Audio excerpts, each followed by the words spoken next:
To find Game Turbo on the Redmi A7 Pro, you can open the security app.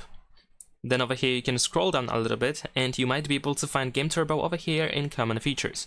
But if you don't find it in here, you can scroll all the way down and then swipe up in order to open the toolbox. And then here you can definitely find the Game Turbo. And there we go.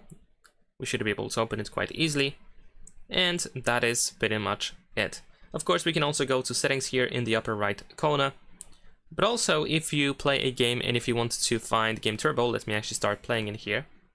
And then you can also open the Game Turbo panel, which should be accessible after a short while once the game starts. Usually by default it is located in the upper left corner, so you should be able to swipe it inwards in order to open it. But in my case, I actually need to wait for the game to start. There we go, so you should be able to find this line here, so we can slide it to the middle in order to reveal the Game Turbo panel. Leave a like and subscribe.